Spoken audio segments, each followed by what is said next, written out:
So what do we do about schools? Let's tackle it together. I want you to hear an interview that our friend Alfredo Ortiz gave to Fox News over the weekend. Alfredo is part of he runs Job Creators Network, and the Job Creators Network Foundation has launched a campaign called FlattenTheFear.com. FlattenTheFear.com is a great site for you to go and see a lot of data. And you know what we need? We need your signature on their petition. In fact, we're going to put together a link. I'm going to instruct Derek, my producer, to create a keyword on our MyPillow text line. Give me a few minutes, and then I'll give you the word. And then when you text the word to our text service, our text line from MyPillow, we'll send you back the link for FlattenTheFear.com where you can sign the petition. I want to get a lot of signatures on this petition because the truth is, big parts of the country should be getting back to the new normal. Masks on, but engage in the commerce. Stores should be open. Schools should be open. Again, I say that while acknowledging this is complicated. There's nothing easy. But we have 1,500 physicians that we're working with on FlattenTheFear.com. I'm very, very proud of this initiative and this project because a lot of you have signed the petition. I'm going to urge you to sign it as you hear Alfredo Ortiz. Here he is over the weekend on Fox News. It's just a couple of minutes, but I want you to hear the whole thing because it's very important. Flatten the Fear. That's the name of a campaign backed by 1,500 doctors to reopen schools.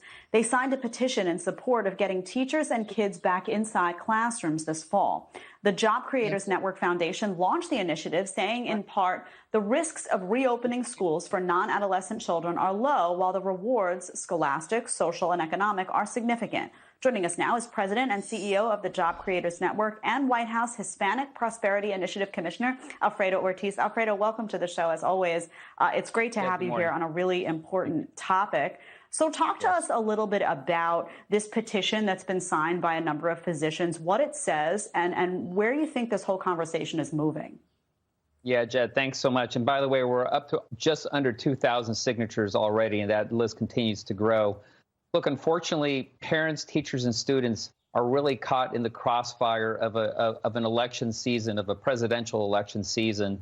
You know, between Republicans and Democrats, they're having it out. And unfortunately, like I said, the parents and teachers and students, and especially the students here, are going to be hurt. And we are very concerned about that. And that's why we asked and put this petition out there and are getting this kind of response, which is amazing. Look, you actually come from a family of teaching. You yourself, I believe, were a teacher. You know that teachers are saints in terms of, you know, the patience that's needed to teach kids. You know, parents are stressed, first of all, to no end in terms of what they can do to teach their kids at home. Not you know, just because you're a great parent doesn't make you a great teacher. And we're concerned about the level and quality of teaching that really is taking place in this home, you know, in-home learning environment. And when you think about the negative social and economic impact that it's having on our families, especially, quite frankly, the lower income households, this is a tremendous issue. And I have to tell you, Jed, this is actually very personal for me. I came from one of those lower household incomes when I was a kid. And I have to tell you, the saddest part of my day was when that bell rang at the end of the day, because I had to go back to a dad that, quite frankly, wasn't the nicest dad on the planet. And school for me was my safety zone. And it was also a way of creating community. And what we're taking away from our kids, especially in this K through 8, which is what the petition is about, especially in that area, the social development aspects of going to school and of learning there is just so critical. And we're taking that away from our kids. And that's why, again, we put this petition out and we're getting the kind of response, positive response. And by the way, this is also supported with science. Science is on our side on this, Jed. Mm-hmm. We've got, first of all, CDC is making the recommendation already. Go ahead. Yeah, Sorry. Alfredo, I grew up in a house where both parents had to work. There wasn't really another financial option. So I don't know what would have happened to a child like me in a situation like this. It would have been really, really scary for my parents to have to figure that out. One of the concerns parents have, though, is what will this look like? They're worried about sending their kids into a classroom environment where the kids are in masks all day, where the kids are in bubbles, where that important, healthy social interaction you typically find in schools doesn't exist. Is that something you can speak to at all? Yeah, Jed, there's actually a study that's been done with about 15 different countries that have already sent their kids back to school. Look, absolutely, the classrooms are going to look different. We know that because of social distancing, because of the different precautions that have to take place. It's going to look different. But look, you talk about masks.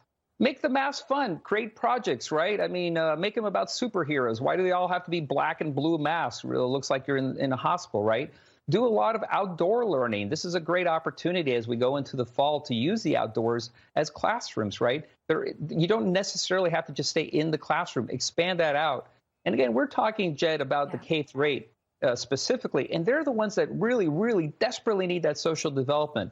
I think our high schoolers, they have a little bit more of opportunity to be a little bit more independent.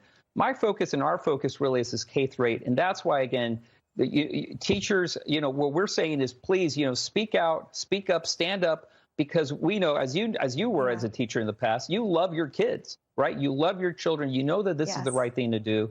And let's not let this political nightmare that's taking place, in this election season be the reason why our kids are hurting today.